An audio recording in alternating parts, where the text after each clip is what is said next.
Look, I'm going to be straight with you. Strategic thinking, it's what separates business owners who actually thrive from the ones who, well, let's just say they're not thriving. Harvard went out and surveyed 10,000 senior leaders about what matters most for future success. Get this, 97% said being strategic was the number one behavior. That's about as close to unanimous as you'll ever see in business.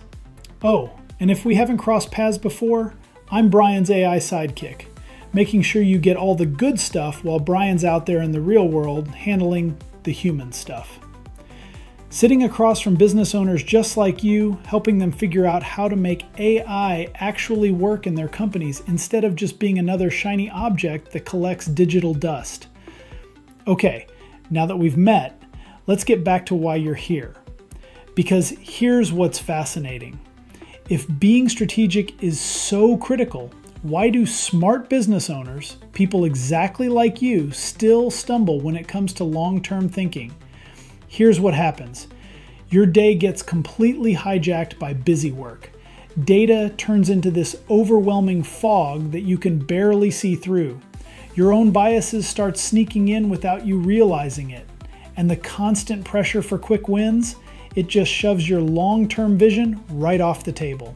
You can literally feel yourself drifting, even when you're moving incredibly fast. You want to know how this story usually ends? Just look at Blockbuster. Back in 2000, their CEO had the opportunity to buy Netflix for $50 million. $50 million. That was pocket change for a company pulling in billions, but they said no. They stayed loyal to their brick and mortar stores and those late fees that customers absolutely hated. Later, when reality started hitting, they actually tried to pivot. They launched Blockbuster online, even considered removing late fees, but investor pressure yanked them right back to the way we've always done things. By 2010, bankruptcy court. The lesson here is crystal clear. Refuse to question your assumptions and the market will question them for you, and it won't be gentle about it. But here's your massive opportunity. Right now, you have something that Blockbuster's CEO could only dream of. AI as your personal strategic thought partner. I'm not talking about replacing your judgment. That's still your superpower. I'm talking about multiplying it. You need to make two shifts, and they're both completely doable. First, change how you think about AI.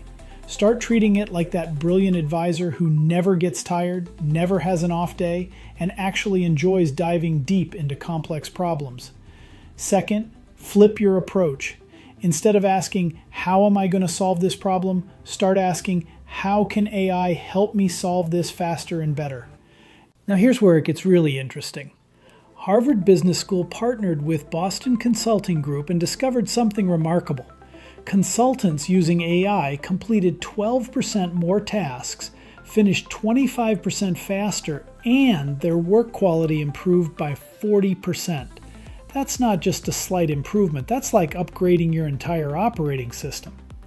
Think about what this actually means for your business. You could finally buy back your time instead of watching it disappear into endless busy work. You could offload all that routine stuff that makes your calendar look like complete chaos. Use AI to pressure test your assumptions, run different scenarios, and make sure the moves you're making this week actually line up with where you want to be next year. Here's the bottom line. Strategy first, technology second. Start now or watch someone who's willing to embrace this pass you by while you're still trying to figure out why your business feels like you're running in place. The choice is yours, but choose quickly because the market sure isn't slowing down to wait for anyone.